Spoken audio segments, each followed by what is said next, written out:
Welcome back to Tanya in 5. The last few days we've been studying chapter 41. As we noted in the previous video, this chapter begins a new section in Tanya. This section, which runs from chapter 41 through chapter 50, will discuss the levels of love and fear of God, different methods of gaining love and fear of God, and taking us step by step from the beginning levels of our emotional attachment to God all the way to the highest.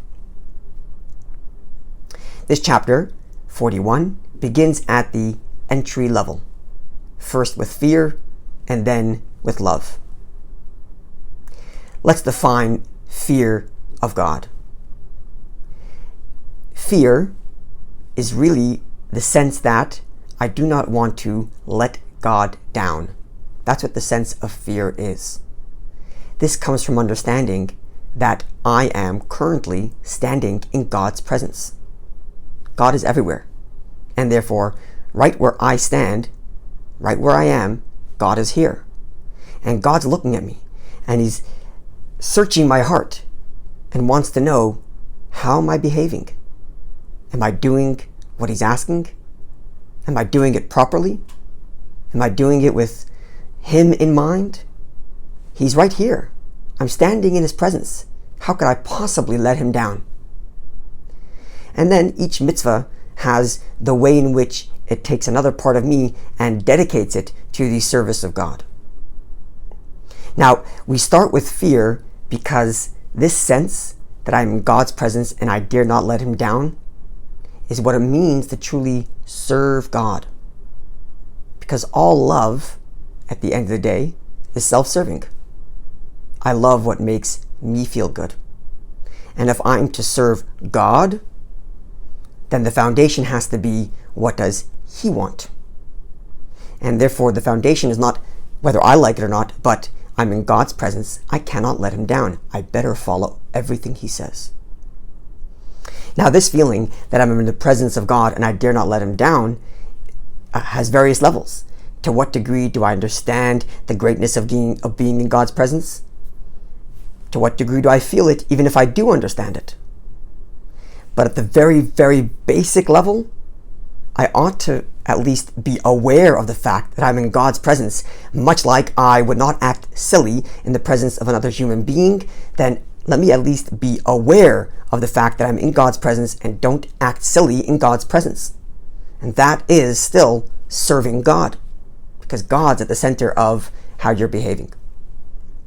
Now, in the previous chapter, we explained how love and fear are the wings for the mitzvah. And a bird cannot fly with one wing. A mitzvah needs both love and fear. So what's the basic level of love of God? The basic entry level of love of God is defined by, I want to get closer and I want to be attached to God. Every Jew has a godly soul, and in that godly soul there's an existential attachment to God which is willing to give up everything so that it can be one with God. And that's what I'm going to do. I'm going to put aside my needs and do this mitzvah, and in this way dedicate myself to being one with God. There is a loftier level of love in which I serve God not for any satisfaction I get out of connecting to Him, but simply because it brings God spiritual gratification. Now, this is something to keep in mind, but it's difficult to say that I truly will do something with absolutely zero self-interest. It's difficult to say that that's true. But to say that I want to attach to God, and that this attachment to God brings God joy, and therefore brings me joy, that's something I can say truthfully. Because every Jew indeed does want to connect to God. And this then is the way a Jew starts his day. This is what a Jew should contemplate before he prays. Number one, I am in the presence of God. I dare not let Him down, and I dare not act silly in His presence. Number two, at the core of my being, all I ever really want is to be one with You, God. And here I'm now going to perform the mitzvahs in Your presence the way You want them to be done, and with the feeling and desire that through this mitzvah I'm connecting to You.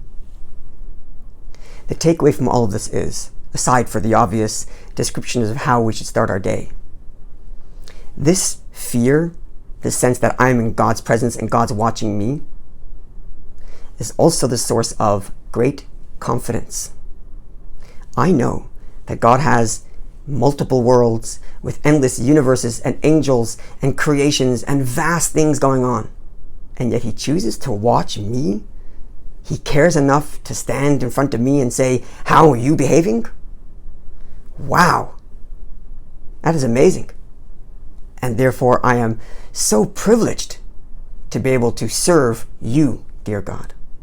I'm going to put a link to a video in the description where I elaborate on this point a bit more. Looking forward to seeing you when we conclude chapter 42.